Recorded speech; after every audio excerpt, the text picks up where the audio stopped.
lovely people. I hope you are okay. So, I want us to talk a little bit today about how Tom Bilyeu of Impact Theory says that he is not going to have children. Of course, he made the decision along with his wife, and they agreed that they are not going to have children.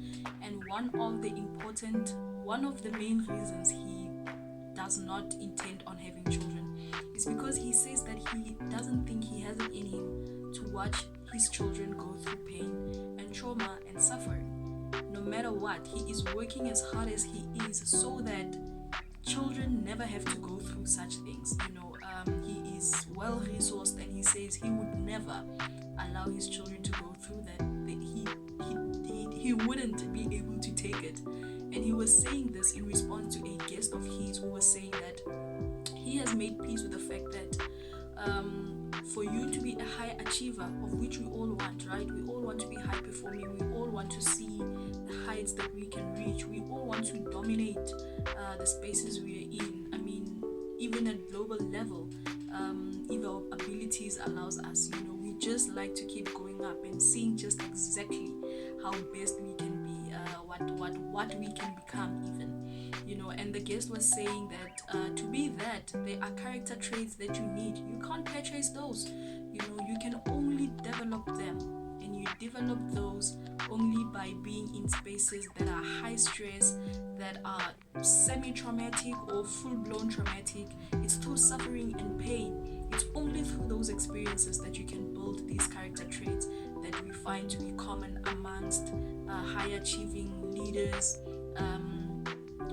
sports stars, creators, coaches, anyone who is high performing do have these traits. And look, if we look into their past and their upbringing and their backgrounds, a lot of them, almost all of them, have went through tough times. They come from the pits, they come from poverty, all around the world. They come from all of that, and they have made themselves to be as important as they are to society, to people, to the world, to business, to sports, to science, to all these things, to arts, to media.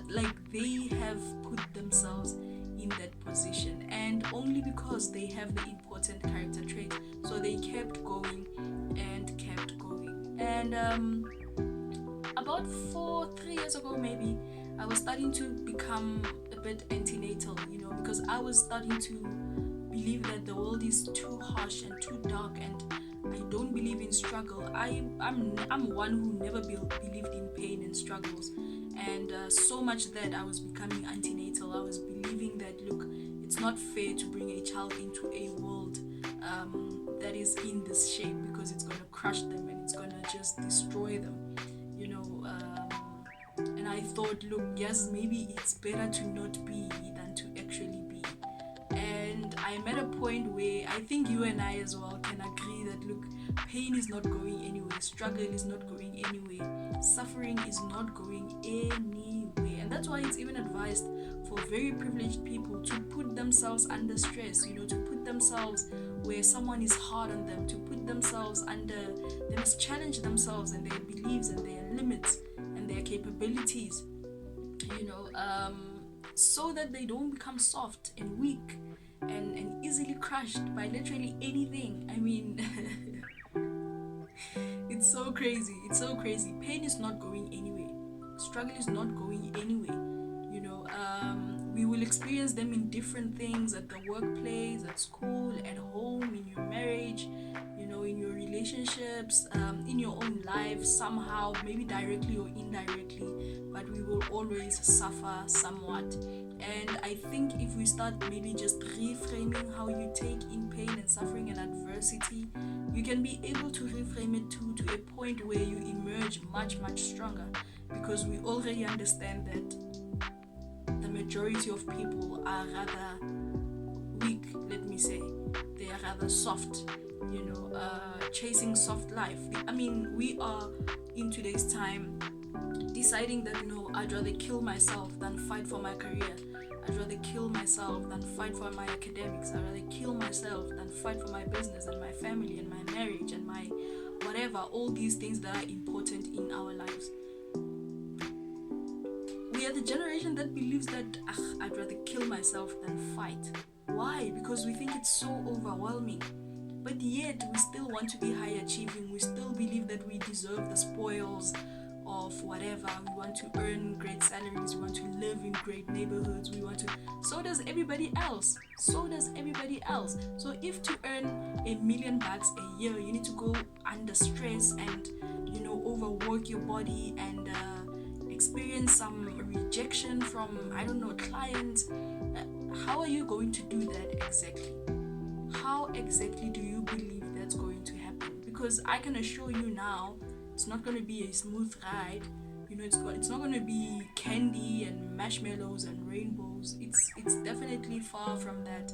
So yeah, I think it was very liberating for me to experience and start reframing how I take pain and suffering and all those things, so much that I voluntarily put myself under those positions. And because I'm conscious, I am able to say I am trying to learn something. I am trying to learn something we cannot buy, something you cannot be taught. You must figure it out on yourself. One of the greatest motivations that I love and keep close to my heart is by Jordan Peterson, and he says that in your DNA lies potential. It's dormant, but it's just lying there because of you have not put your body in a situation where it is forced to code for new strength, to code for new thinking patterns, to code to find solutions to save your life, to push forward and to build. Gym is one of the easiest, more practical examples of these things. You all start by the 2.5 weights. You can only do 10 reps or something, but over time, even in just a week, you can immediately start seeing a difference in your strength. Where does that come from? And obviously, because you're doing this using your mind also starts reframing certain things, so it's very interesting and it's actually quite fun. So maybe it's time that you start embracing pain. If you have demons that comes at you at night, about the pains and traumas and adversities and sufferings that you have went through, I think you should consider chilling with them. I do that now, so they don't bug me anymore. I try to say, look, I missed something. I am fortunate to be able to go back in memory, and say, look, let's try and extract the lessons here, because you have already went through it. There were thoughts that I had, there were moments of consciousness that I've had. So all you need to do is just go back and try to extract the lessons from that, so that you are able to move on. And I know there's a story about how, it's airy-fairy, whatever, you are a result of what your forefathers were slaves and they were this and they were that. The truth of the matter is that it's really the survival of the fittest. It's really those who are fit who survives, and that's why people will commit suicide and take themselves out. It's weakness. I don't care what you say. It's weakness. I have my own story. I'll share it on another day, but it's weakness. If I look at myself that's in pain and thinking of suicide, and it's pure weakness. It's saying that I cannot take this much more pain, and it's those who are able to then take the pain who transcends and move forward. Please tell me about your relationship with pain. Would you like to improve it? Do you think it's important? Do you think it's necessary? Do you think life would be better? And I hope to make a video about this. What does a happy life look like exactly?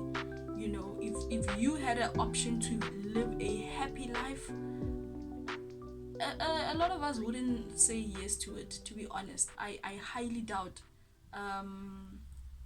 So yeah, let me just stop this video here. I think I've been going on for a bit too long. I'll see you in another video. Cheers.